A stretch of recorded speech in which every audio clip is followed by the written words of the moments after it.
we are streaming live don aiko sakonninku auku tambaya ne insha Allah. Ba da bata lokaci ba za mu ci ga malam sanda zuwa. Sannu kade sai da barkanmu da juma'a kuwa. barka kade sai da Allah ya karba mana. Amin sai da shi. Kamar da muka gabatar maudu'in mu shine dauru shabab fil mujtama'a, aiki ko menene aikin da ke kan saurayi a cikin unguwa. Za mu ga malam don a ba mu bayanin wanga maudu'i. So malam. To, a'udhu billahi minash shaitanir rajim. Bismillahir rahmanir rahim.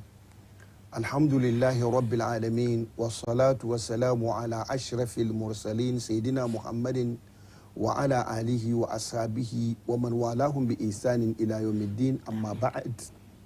Sunana Mu'azu Abdullahi Mu'az, shugaban makarantar Darul Ulumil Qur'an wacce take a Agege, Lagos, Nigeria. Tambaya da Sayyidatina Aisha ta yi mana akan daurul shabab fil mujtami', ma'anan shi da Hausa wato matsaya da ake son matasa su yi a cikin jama'a. Matasa a cikin jama'a. To, batun matasa wanda da larabci ana kiransu shabab, da turanci ana ce musu youth. To wannan yana da kyau mu so mu sanin waye ma matashi kamin mu san meye yake aikin shi. Idan kana cikin wannan bayani da za mu yi na matasa, to in kana cikin wannan shekarun, to kai da kai muke magana. Duk da maganan ya shafi waɗanda ba su kai ka ba ko waɗanda suka fi ka, za su taimaka ma wanda suke cikin tsakanin shekarun. A musulunci muna da wato ayyamu tufula, muna da lokaci da ake ce ma lokacin jinjirta. Lokacin jinjirta yana somawa ne daga shekara 1 zuwa shekara 3 har zuwa shekara 7. Amma da an wuce shekara 7 an zo zuwa za a kwarari shekara 11, akwai daurinsa suma. Sannan daga 11 har zuwa a ce 18 zuwa 20, wanda bature ke kiran shi, yake kiran irin wa'annan shekarun teenagers. A wurin larabawa muna kiran su abin ga sanatul murahika, wato shekarun gwamatsan balaga da Hausa. Shekarun gwamatsan balaga. Shekarun gwamatsan balaga yana somawa ne daga shekara 12 har zuwa 18 zuwa 20 a wurin wasu malumma. To yayin da mutum ya shiga 18 ko 20, to a lokacin ne ya zamo me ake ce masi matashi, ko kuma a ce masa wato ya shiga shekarun balaga na farko. To idan mutum ya shiga wannan shekara na matasa, to wannan kai da kai muke magana. Da kaga shekaran ka 18 har zuwa shekara 40, wannan tsakanin ku muke magana da ku. Da ku wannan maudu'in ya fi ƙarfi.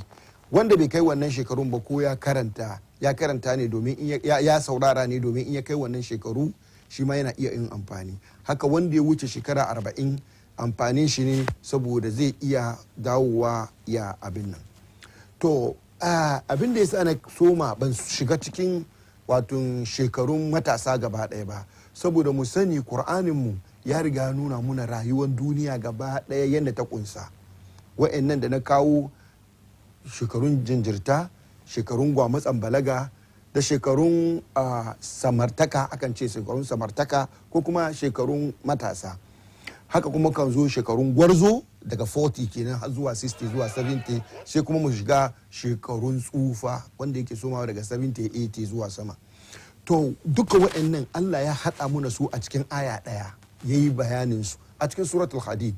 Allah subhanahu wa ta'ala yana cewa innamal hayatud dunya la'ibun wa lahawun wa zinatun wa tafahurun wa takathurun fil amwal wal aulad. Allah ce dukkanin rayuwar duniya la'ibun wasanni ne, wa lahawun da wasanni masu ƙarfi, wa zinatun da lokacin ado, wa tafahurun da lokacin alfahari, fil amwal lokacin alfahari na kuɗi, wa fil da kuma wa aulad da kuma lokacin alfahari na ƴaƴa. Ma'ana idan mutum yana karami daga shekara 1 zuwa shekara 7, to wannan lokacin nan za gani wasa ne kawai abin shi yasa kaga yaran ma da za a koya musu karatu in ba su kai shekara 7 ba za gani karatun su ma cikin wasanni ake yi to dama Allah ya ce muna la'ibun lokacin da wasa ake koya mai ko da ilimi za a koya mai da wasa ake domin lokacin shi bai san komi ba lokacin karatu abin wasanni ne. Sannan in ya wuce shekara 7 ya shiga shekara 8 zuwa gobe da shekara 14 saboda wa'annan duka Allah ya raba shi ne 7 daga shekara 7 zuwa shekara 14 shi shiga lahawun lokacin wasan ya fi na da. Bambancin lahawun da la'ibun duka wasanni ne amma la'ibun in an yi wasan ba komai ba amma lahawun in aka yi wasa misalin buga ball kaga wasa ne amma in aka ci mutum za ga wani ma saboda bacin rai ma har bai cin abinci wani yana iya kashe matan shi ma saboda amma kuma asalin abin wasa ne to kaga wannan wasan ya zama lahawun ya fi la'ibun wasan da zai shiga zuciyar mutum har ya kai shiga rashin cin abinci ko ya kai shiga wato kashe matan shi in yayi hasara wannan yana farawa ne daga shekara 7 zuwa amma lokacin mutum bai bar la'ibun ba fa la'ibun na bin shi da la'ibun kawai ne amma yanzu lahawun ya karu ne is additional. Sannan bayan ya kai shekara 14 sai ya shiga shekarun mai la'ibun wa lahawun wa zina yanzu ya shiga shekaran ado domin ya gwamatsi balaga ya shiga shekaran gwamatsan balaga shi yasa yanzu za ga son kwalliya yana son a ce ya sa kaza yana kwalliya za ga son abin za ga koda ɗakin shi in ya ci abinci yana barin kwano bai sharewa in zai fito za gan shi yana son ya sa riga mai kyau abokannan shi da 'yan mata su gan shi a ce shi ba baya aka bai shi ba ya shiga shekarun gwamatsan balaga ya shiga shekarun ado yasa zai shekara 7 yana cikin wannan kaga yanzu ga lahawun kansa ga la'ibun kansa ga lahawun ga kuma mai zina yanzu ya samu 3 din nan ya samu 21 years kenan da ya wuce 21 years kuma zai yi wani shekara 7 sai shiga mai la'ibun wa lahawun wa zinatun wa tafahurin yanzu zai soma alfahari da kuɗi daga 21 years zaga mutum yana son ya samu kuɗi dai tunanin shi ya zai samu kuɗi ya zan yi kaza har yayi shekara 7 ya samu shekara 28 da ya wuce shekara 28 ya kwarare shekara 40 yanzu sai shiga tafahurin fil aulad ya zan yin haihu ya zan yi mata ya zan yi kaza to yana cikin wannan in bai iya ya gyara wannan ba har ya kai shekara 40 to ya lalace kenan shi yasa sayyidina Ali ya ce wanda ya kai shekara 40 bai yi hankali ba to ba zai taɓa yin hankali ba har abada shi kaga turawa sun ara sun ce a fool at 40 is fool forever asalin magana sayyidina Ali ne amma turawa sun zo suna amfani da shi a fool at 40 is fool forever to dama mutum an kasa shi kuma ta wani bangare 3 farkon rayuwar shi din nan na shekara 7 din nan da yake wasanni yake yi sai na yi kaman biri daga yana kwafi biri kasan biri a dunk mai nan muke kiran shi a nan ko to biri yana abin nan yana kwaikwayon mutane ne ko mai kai shi ma biri yana son yayi to wannan yaron nan yana kwaikwayon mutane yasa yana shekarun biri in ya wuce shekara 7 nan in ya shiga shekara 7 na farko sai ya zama rayuwar kare in baka bashi ilimi ba za ga ta ihu anguwa go ya ta tsalle yana bi na in baka yi sauri ka kama shi ka bashi ilimi ba in ya ga shekara 14 in baka gyara shi ba yanzu sai zama jaki kana cewa binan yana bi can har shekara ba baka bashi ilimi ba shi yasa ga malaman ilimi psychologically da suka gane haka sai su bar yaro daga shekara 6 an sa shi primary kamin kai shekara 12 ya gama primary kamin kai shekara 15 ya gama junior secondary kamin kai shekara 18 ya gama senior secondary kaga an cire mai dabbanci kamin ya shiga shekara 21 zuwa 22 an cire mai duka ya gama university an cire mai duk wannan jahilcin shi ya zama mutum na gari to kaga yanda tsarin rayuwa yake kenan to shi sa idan mutum ya shiga shekarun shabab yanzu babban abin da ke kan shi tun daga shekara 1 na a sa shi neman ilimi saboda kamin ya kai shekara 21 nan ya zamo matashi da ya zama matashi nan yanzu ilimi na kan shi yanzu ya zai je ya taimaka ma jama'a shi yake kan shi shi sa a wannan lokacin ilimin da ya dauka irin qualification da ya samu irin mihina da Allah ya bashi da shi zai amfani a lokacin shi sa babban abin da ake so iyaye su yi su cire mai dabbancin nan domin ya kai saurayi ya san me zai yi wani aiki zai yi na'am masha Allah. So if we listen to Sheikh Muaz Abdullah Muaz very well, we are speaking on the role of youth in society, okay? So Malam took us back to how the ages have been grouped. He says we have Ayyamu Tufula. These are the early childhood age where we say infancy. That's when the child is from 1 to 3. In the infancy age going to 7. Then we move to from 11 going. That's childhood ages. Then subsequently, the child gets into the adolescent age. So Malam says Allah Azza wa Jalla has grouped everything that has to do with what the transitions in a verse of the Quran in Surah Hadid, where he says, Innamal hayatu dunya la'ibun wa lahun wa zina wa tafakhurun fil amwali wal awlad. He says, for indeed this worldly life is nothing but play. That's la'ib. Then lahun, a stronger form of play. Then zina, that's where forms of show off, want to show off, we want to look good. Then tafakhur, where people turn out to be proud. That's where the pride sets in. Then it comes to competition in wealth and children. So Malam says the stage of the play is when the child is first born from the ages of 1 to 7. That's where there's form of play. It's all play. The child plays. Then the lahun is a stronger form of play where the child engages in a football.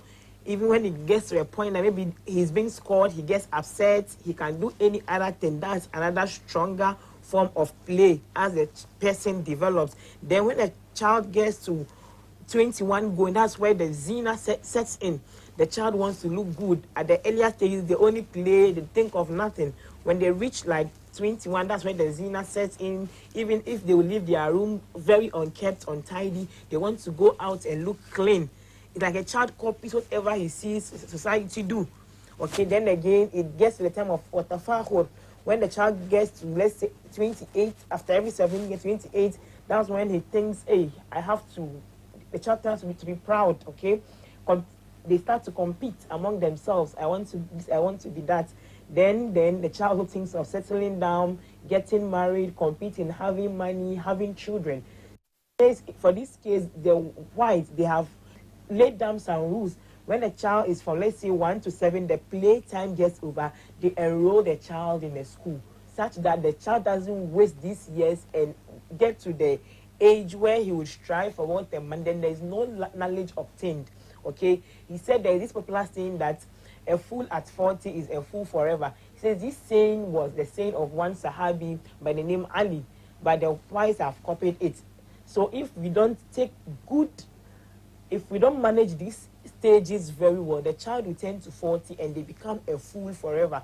So you see, when a child gets to 6, their child is being enrolled in school, they go to primary, going to 14, the second stage of their life, they are now in junior high, then secondary, the child feathers. So the child tends to learn through, otherwise they will just pass through these stages and there will be no knowledge acquired and the child becomes a liability to society. So parents have to take control and manage these stages properly so that a child will even go and be 40. When the child gets to 40, we can't change them at the earlier stage. They are easy.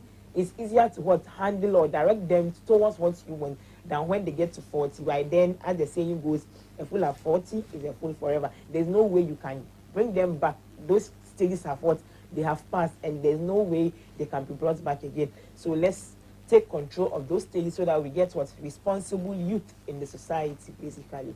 Now, Malam. Now, akwai wani karin bayani game da yanzu mun tattauna yanda dai za a yi da yaro har dai ya kai shekarun balaganga, yanzu ya balaga ya zama youth.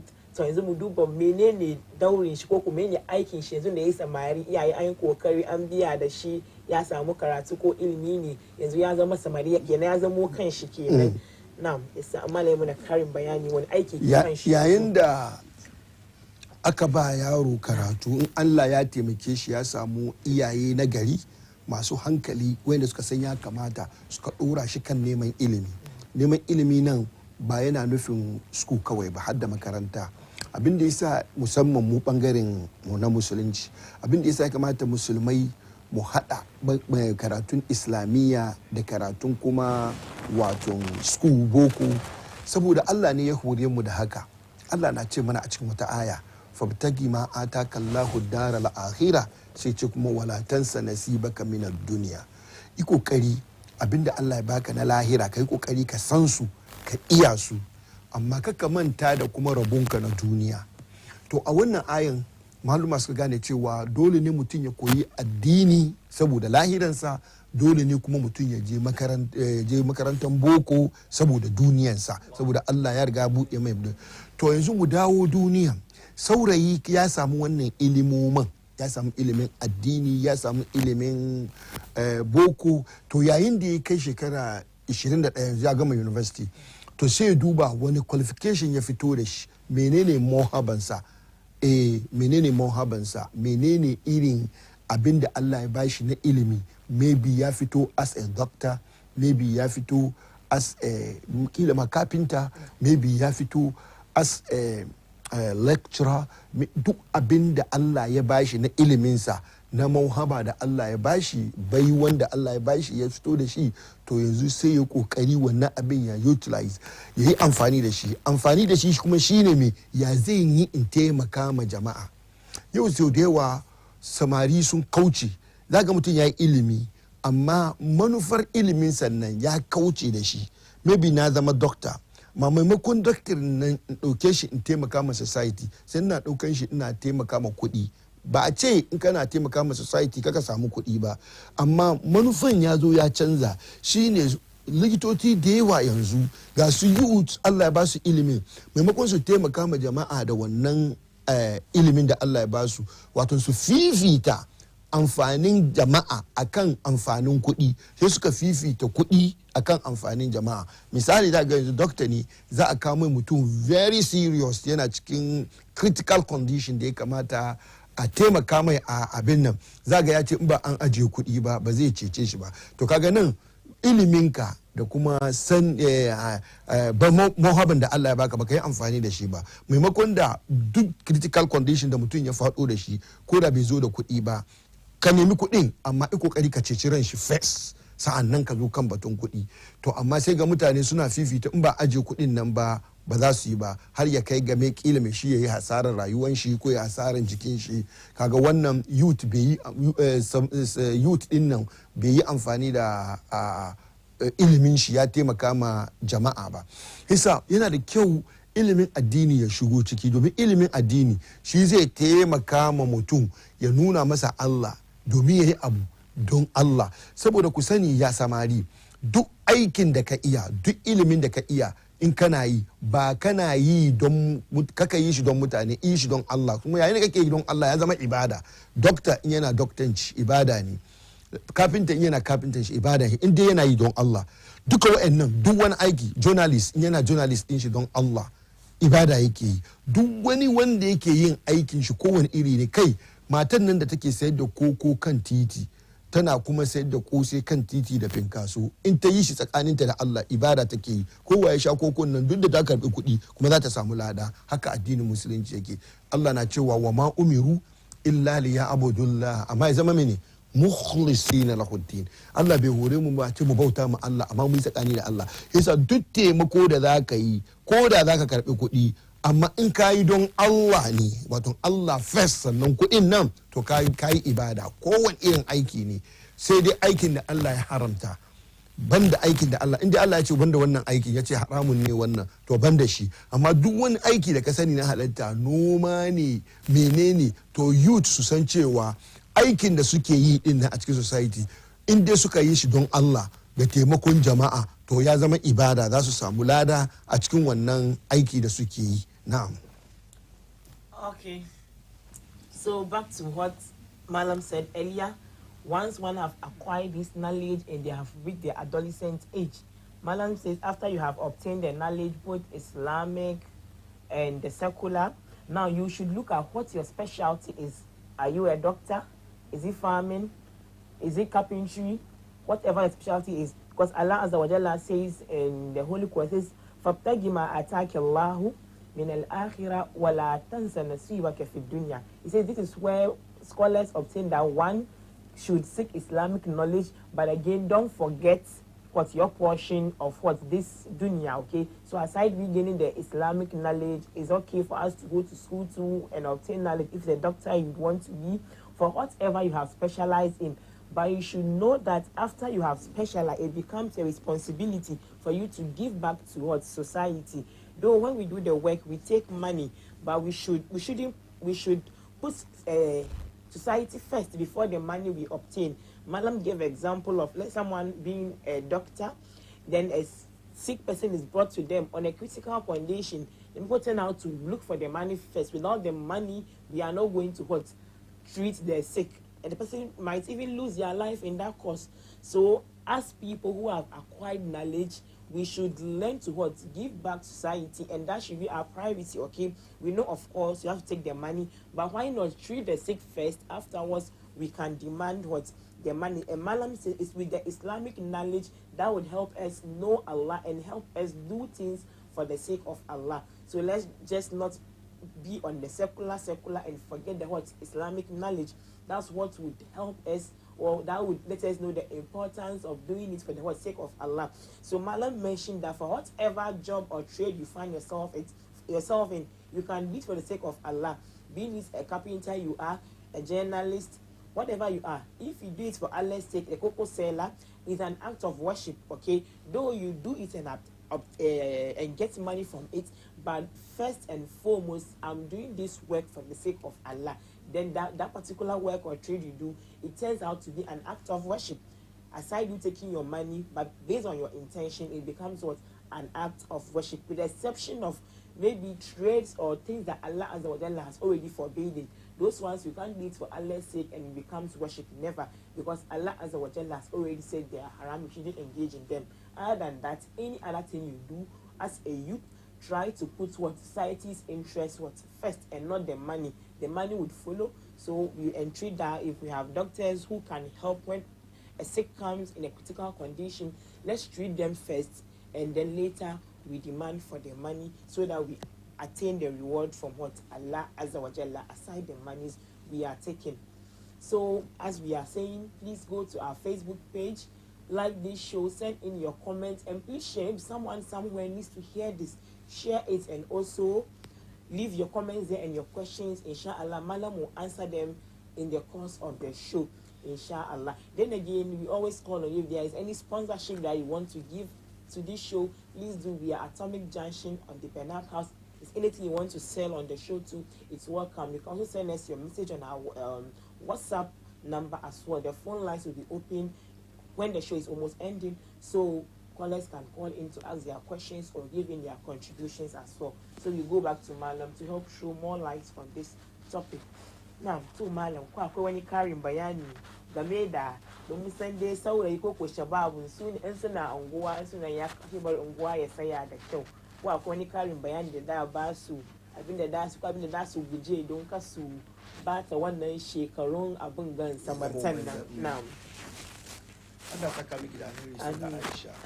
Wannan magana da kika yi za mu koma zuwa ga kula da maganar da muka yi tun farko, cewa ya kamata iyaye da farko, domin su ne amana ne. Yaro in yana tun haihuwan shi har zuwa shekara 18, ku tabbata ya samu karatu. Idan yaro bai samu karatu ba, iyaye sun cuce shi. Wannan yaron zai zo ya shigo cikin jama'a ya zamo ma mutane musiba, Allah kiyaye. Saboda rashin ilimin shi na addini da rashin ilimin shi na ilimin zamani zai sa ya zamo ma mutane babban matsala, domin zai ta yin abubuwa ta hanyar da ba su dace ba, sai dai in Allah ya taimaka ya tausaya masa.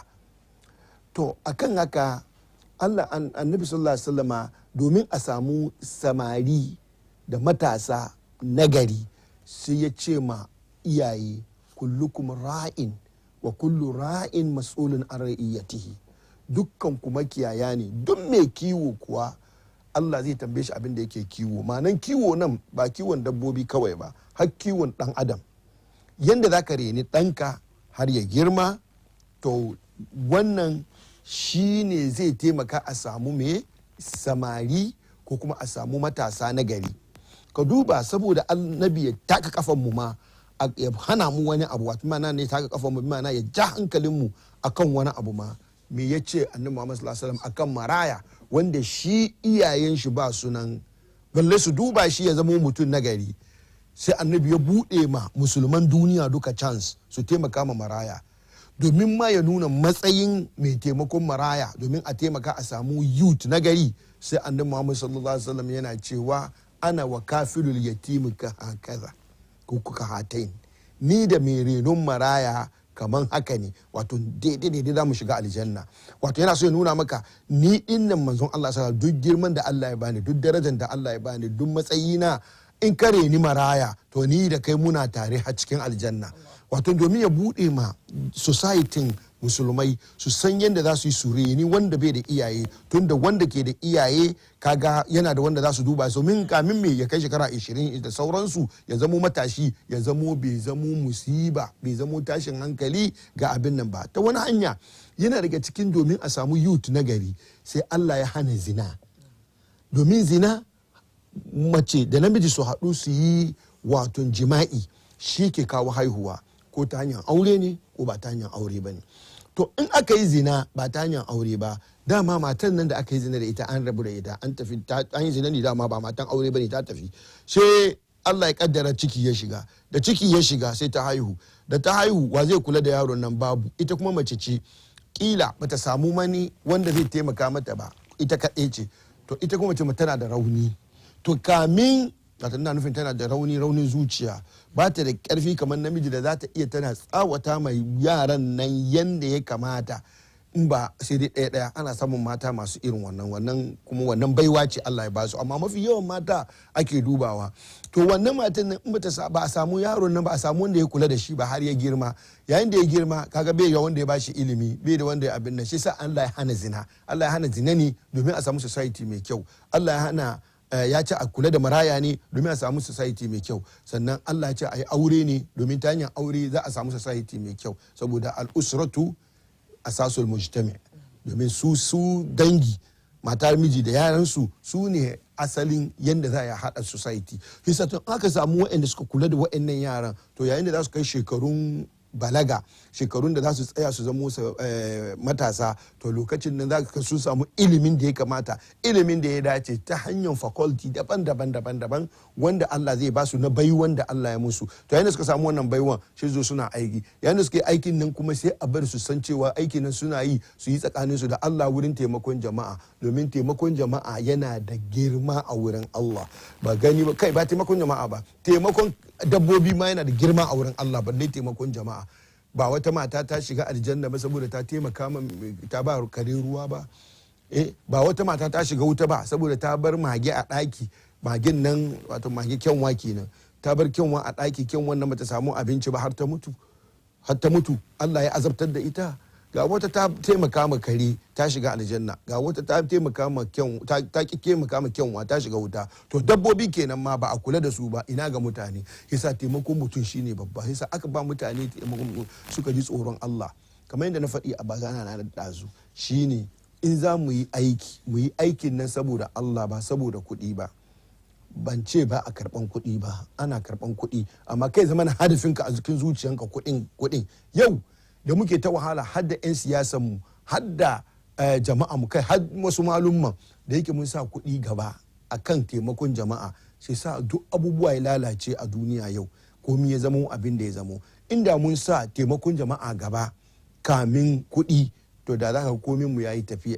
Duk ƙasan da kaga suna tafiya daidai sun sa taimakon jama'a gaba ne akan son kuɗi, yasa sai kaga ci gaban su yana tafiya. Yasa akan haka sai Allah ya ce muna menene mu ji tsoron Allah a cikin yin ayyukanmu. Sai ce mu man yattaqillaha yaj'al lahu makhraja wa yarzuquhu min haythu la yahtasib. Wanda ya ji tsoron Allah, yayi aikin komi don Allah, yayi duk aiki da Allah ya bashi na bai wanda Allah ya bashi, in yayi shi don Allah, to Allah ya ce zan sa mai mafita, zan ba shi hanya, zan azarta shi ta inda shi bai sani ba. Yanzu ya ce min haisu la yahtasib. Allah ya ce zan azarta shi ta hanyar da bai sani ba. Yasa kada ka tsammanin likitancinka ko sayar da kokonki ko kosayenki ko kafintan nan ko malami mai koyar wannan ya tsammanin ta hanyar ne Allah zai azarta shi. Kai da idon Allah sai Allah ya azarta ka ta hanyar da baka sani ba. Okay, masha Allah. Tabarakallah, mun gode wa malam sosai. So what malam said basically is, he says he will go over what he has said early on, right from birth till the child turns like 19. Parents should try as much as possible to give the children the right education, the right knowledge. We need both Islamic and secular. Okay, if the child doesn't obtain the proper knowledge or does not obtain knowledge at all, they become liability to the society, where we get them engaged in some social vices that disturbs the community. And Malam quoted one hadith that says kullukum ra'in wa kullukum mas'ulun an ra'iyatihi, that we are all shepherds. Okay, every parent is a shepherd. So for the children that Allah Azza wa Jalla has blessed you with, Allah would question you on how well you took care of them, what education did you give them. Okay, so because Allah doesn't want any child to just wander about like that, so even have a hadith that the Prophet ﷺ says anyone that takes care of an orphan will be close to him, Prophet in Jannah, where he pointed his 2 fingers like this. So will be close to him like this. That tells you that every child needs someone to take care of them, so they don't become liability in society. A person that has a father, the father should do well and take care of them, because they also want to encourage the orphans to their caretakers. That's why they are given this position. If you take care of an orphan, you are going to be close to the Prophet ﷺ in Jannah, where he pointed both fingers like this. So let's try as much as possible to help in the society, is what Malam is trying to attain. Okay, let's try to help.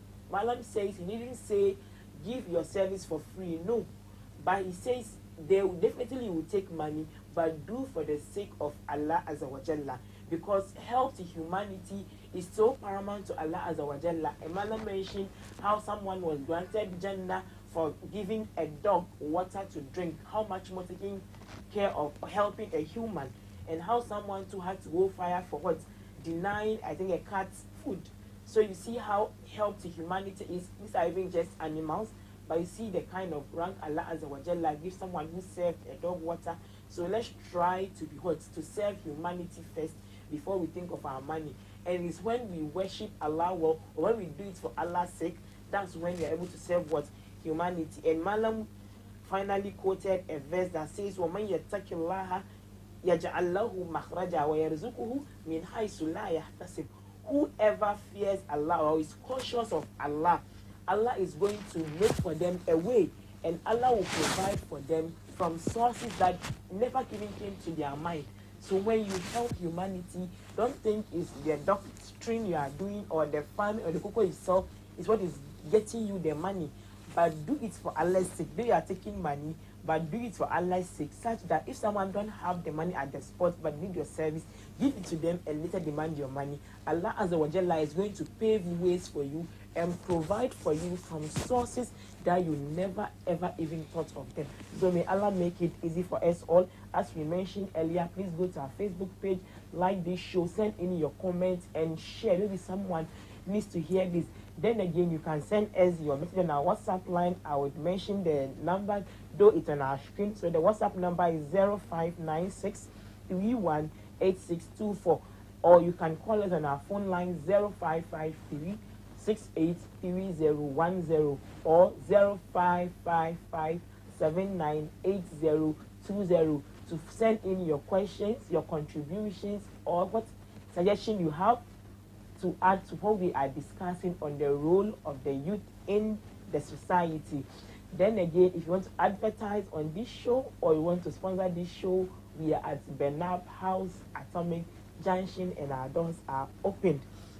So, Malam gabanin dai kira shigo mun da duba dai kowane shawara na karshe Malam ke da shi da dai ba samari bile na zamanin mun ga na yawa sha Malam dai ba su gabanin yanki a so kira da aika tambayin su insha Allah. Babban shawara ta na Aisha, kaman kin so sami ni inda ke mini kaikai shine yau idan muka duba za mu ga samarinmu sun zama masu shaye-shaye. Mafi yau yara dewa za ga suna shaye-shayen nan ya zamo wiwi ne, shaye-shayen nan ya zama kokin ne, ya zama wani abu ne da ake ce mace misho, ko ya zama kodin, ko ya zama giya ne, kowane irin shaye-shaye samari yana taɓa kwakwalwa. Allah ya yi maka baiwa, ya baka kwakwalwa domin ka yi tunani da shi. Allah ya nuna maka mahaukaci, ba wai bai son mahaukacin nan ba ne, ya ɗauki mahaukacin ne ya ma misali domin ka sani cewa mahaukacin da kake kallon nan ya iya mai da kai haka nan, amma sai baka hankali. To me zai kai ka kai kuma da kanka ka sai abin da zai bata maka wannan kwakwalwa? Da kwakwalwankan nan muhimmancin shi shine ka sa ilimi ciki. in ka sa ilimi ciki ka ɗauki ilimin kan nan ka taimaka ma jama'a. Ina ga muna da mai wani na kira daga Dakuma. Na'am, salamu alaikum. Assalamu alaikum. Na'am, salamu alaikum. Wa alaikum salam. So, ajayan ku me sunanki? Babu sunana Sharifa. No. Wa alaikum salam. So, Sharifa daga Dakuma. Yan ku me tambayanki? Hello. Na biya na magana kan dainaki zan koyi zo tsoro. Baina TV kike nan. Na'am, hello, Baina TV kenan. Na muna jin ki a hawan to naka shi ke. Ni ma. Hello. Hello, da ne ya na kai. Hello. Na'am, hello, salamu alaikum. Muna jin ki me sunan ki? Da na ya wuri na zo na iske wani yaro. Na'am. Da na iske da wani yaro abun bai. Na'am, muna jin ki. Na'am. Amma baban bai ana gwada mai abin da ya kamata ba. Okay. Isa kina son malam yayi magana kai wannan ko? Don kana magana yaron kana so gwada kamar shi ne saboda shi yana yin zagin mutane. To, mun gode insha Allah za ba da ansan tambayan ki. Mun gode. Malam Musa da ko ka ji tambayan? Wai na ji kamar ta ce in ta yi aure. Wai da ta yi aure ta iske yaro mun kamar mijin na da diya gabanin ni da ta yi aure ta iske yaro. Amma kenan baban bai yarda ana gyara yaron isa yana ya zagi ko ne. Oh Allahu akbar. To wannan muna kiran shi kamar muna da kwalla kuma ko na kamar doki tambayun ba so daga baya. Na'am, salamu alaikum. Wa alaikum salam rahmatullahi. To ya kuri ina sunanka? Ya kuri sunana Abdulsalam. To Abdulsalam daga ina? Sunana Abdulsalam ya kuri ina magana daga Mamo Bikota. To mun gode ya kuri me tambayan ka? Abdulsalam ya kuri me tambaya ka na ina ji. Okay, yan kuri ni da ana abin ga yan kuri ina da wani sura ima da ben sun fadi ko ya ji da na so ku doka nun mangan nan ba ya so ni da producer mu yi fera. To. To. Yankuri number na to suna na ke ga saboda shi a bari ne da producer ku mu yi fera. Magana to Abdulsalam mun gode. Mun gode kai ka call mu bayan show nan kaji ya kure. Kace? Na ce a kira mu bayan show nan insha Allah. Mun gode. Mun gode. To salamu alaikum. So malam na sai mu koma ga na farkon. Ita na farkon nan abinda za mu kira ba ita kadai ba da duk waɗanda suke cikin shuɗinta. Mutum ne ya yi aure ya zo gida sai zo tarar da namiji yana da 'ya'ya ko ɗa. To yanzu sai yana son ya taimaka ma yaran nan domin ya ɗora su kan hanya saboda nan gaba su zamo matasa na gari. To don Allah in dai mai shi matan nan za ta yi kai mijin nan ka yi kokari ka bata haɗin kai domin yadda za ku yi ko ta da yaran nan su tashi. To amma akwai abin da za mu ja hankalinta ita wannan mata cewa wurin gyara yaro kata tsammanin ko kuwa ake ma yaro ko fada maybe ya iya yiwu mijin nan ya ga tana mai kuwa ne da fada in kin tuna cikin bayanin mu mun ce idan yaro na karamin shekaru ya kamata ya zama na ana mai da rarrashi da wasanni wanda za a ja hankalin shi su ya abin nan shi sa ita matan za mu ce da farko ta lura da in za ta tirenin yaron nan tana mai fada ne ko tana mai kuwa ne ko tana bugun shi ne to in haka take ta bari dole mijinta ba zai yadda ba ta yi shi ta siyasa da kwanciyar hankali da haƙuri har ta tirenin yaro haka kuma su mazaje in su kuka ga matan ku tuna tirenin yaran ku ko da ma sun yi dukan ne ka ku yi musu kuwa gaban yara ku kira su gefe ku yi musu nasiha ku ce in za ku yi tirenin yaron nan ku yi shi kaza ku yi kaza yanda za a yi su duka su duba yaran su taso su zamo jama'a na gari. Insha Allah mun gode malam. Na'am, assalamu alaikum. Wa alaikum assalam. Na'am, muna da kira daga kasuwa. Ya kuri me sunanka? Ya ku suna na insha Allah ina kiran daga kasuwa. Insha Allah kuma to masha Allah. Ya kurbe tambayan ka. Maganar da zancen da kuka yi na correct. Na'am. Don wadannan duka mun ni na experience. Na'am. Shi sai an ka gan wani na kamar kana da diya. Ko ka gan wani yaro na wannan bai mata kai mai kirki. Na'am. Kidididin nan ke barin yaro ya fushi ya bar ya gida to ya shiga daji haka ka gani ka lallabe yaro nan ne ka lallabe shi kai mai magana ka mai kamar ababen da ka taba yi ka sani kai kaza kaza ka gani kai kaza kaza gani kai kaza kaza ka kai ma yaro nan lallabe kadan to insha Allah dai ai muna da rai da lafiya ikon Allah yaro ya zai bari amma wani suna bugun yaro ci su saki yaro wadansu ma suna su sha yaro nun kunya tsakanin mutane wannan kuma bai dace ba yasa ubannin da yaransu suke waɗannan ababai kuma addu'a ya kamata mu yi addu'a kuma mu musu magana yadda ya kamata magana kuka kenan kuma program da kuke na kuma na ji daɗi Allah kuma ya sa muku albarka. Amin insha Allah mun gode da kira da kai mun gode. Ok mun gode sosai.